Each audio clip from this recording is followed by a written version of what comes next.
Here's my 5 favorite starter exercises for treating cervicogenic, meaning coming from the neck, headaches, or dizziness. So first we're going to prime your muscles for success, because if they have spasms or they're too tight, then everything is not going to work properly. Once we do that, underneath is the joint. So I'm going to give you something for the joint.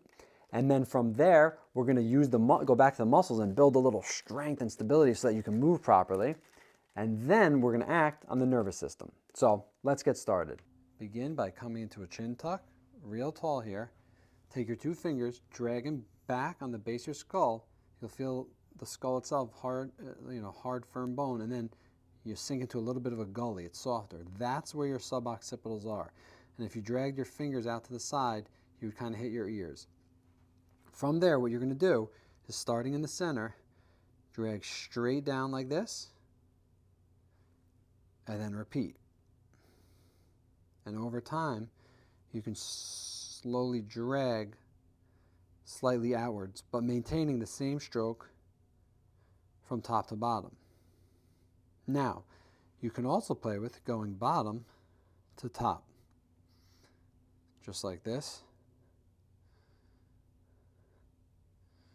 And even a cross friction stroke where you come this way.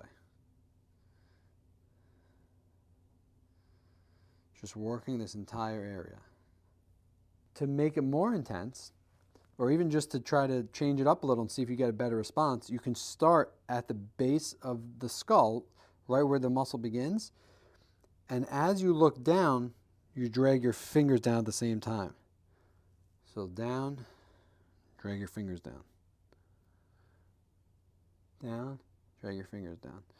So what it would look like, and I'm moving this arm just so you could see, is something like this. So you're still in the chin tuck. You're not doing this.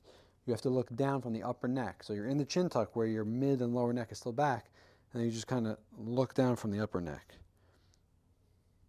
And the suboccipitals go from the base of the skull to these upper cervical vertebrae. And so we're going up and down. We're going back and forth to release them. And then, like I was showing last, we're having you look down as you release. So looking down alone opens up the space a little bit.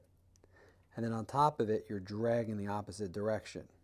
Now, these muscles are known to refer pain and headaches here, to the sides of the skull, even burning eyes or dizziness. So if, as you're doing, you start to experience any of those symptoms, don't be alarmed. I would just back off. I would go a little lighter with the stretch to begin with, maybe shorter sessions, and then over time you can build up as the muscles loosen up and you build a tolerance. To release this SCM, you're going to turn away, which will cause the muscle to pop out. That's how you can find it. And what you're going to do is go up to its connection point at the bone behind the ear and grab onto it. Once you have a hold of it, you look just about forward, so it's in more of a relaxed state, and you're going to knead it like this. You can stay on any tight spots, and you can slowly work your way down. And again, if you lose track of where you are, just turn the other way, and it'll pop out, and then you'll be able to feel it. It feels hard, and you can grab it again. And it works its way all the way down to the collarbone in here. Now, another thing you could do is start up there. Instead of kneading it, you can kind of just drag on it like this. Just like that, in a swooping motion down and across here.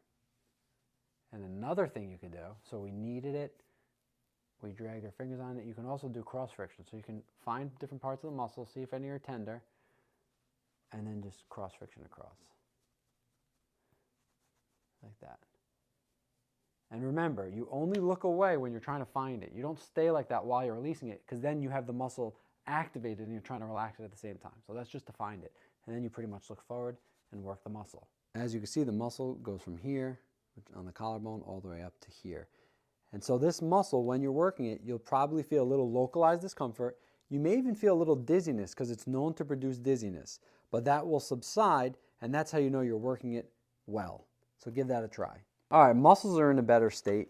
Now let's get your neck more into an optimal position. It's going to improve the position of this mid-lower spine, and it's also going to decompress the upper spine, which we know is directly related to headaches and dizziness.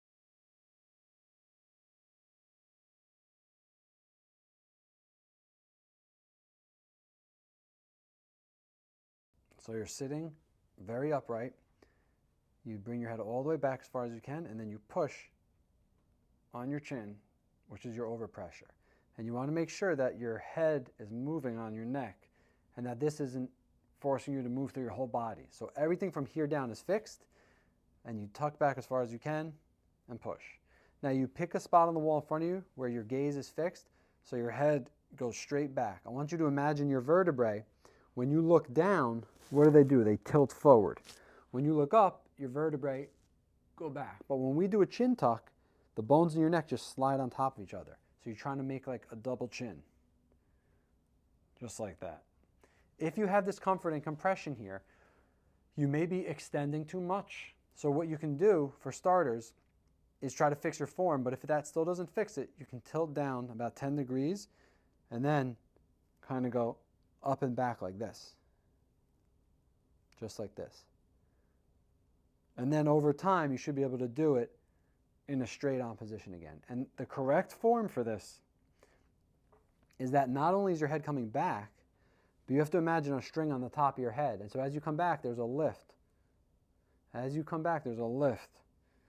And you'll feel like your upper neck is going into a decompressed position, like it's lengthening. So you're coming straight back from like more of a compressed position to a lengthened position, just like this. In between reps, just come to neutral. Don't do this and this, this and this. So you're sitting upright, come back and push. If for some reason you have jaw pain with this, which even people with TMJ disorder and jaw pain, 99% of them won't have any pain. But if for some reason you did, instead of pushing on the chin, you can push above the upper lip like this. And that will help you a lot. But if it doesn't matter, either way, I would push on the chin because you have a better biomechanical advantage. So again, you're extended up through the spine. And then when you do the actual chin tuck motion, all the movement happens here. The head comes back, the vertebrae get stacked over each other. And this exercise is to fix alignment of the actual vertebrae to free up the nerves and joint space. It's not actually for the muscles. We're not trying to strengthen with this. We're trying to get you into a better position. And with this exercise, if you have any discomfort that starts radiating into the top of the shoulder, down the arm, even into the shoulder blades, and no matter what you do, it just won't go away or it's worsening, then I would pause with this exercise and we need to give you a different variation. So give that a try. So you're laying on your stomach with your arms about 30 degrees out from overhead. And what you do is you just bring your head straight up, but you're looking straight down the whole time. So you're not doing this. You come straight up, you hold that position, and then you lift and back down. You do just 2 reps of it, and then you rest. And then you come back up. You could rest 30 seconds to a minute, and you can come back up again. 1, 2. And we're only doing 2 because it really activates these muscles to build stability, which you need to prevent dizziness. But if you go too far too soon, it will make the dizziness worse. So 2 reps, rest, 2 reps. You may only do that 1 or 2 sets of that only for a total of 2 to 4 reps. Take a break, take the next day off, and then try it again. So give that a try. Now, another thing I like to always discuss is neuroplasticity, which is your body's ability to learn. That's what neuroplasticity is. It's making new connections. And a lot of the time when we start having pain or symptoms on, for example, one side of the body, our brain has learned to check into that. It can produce more pain over time because that connection is stronger. You have a super highway.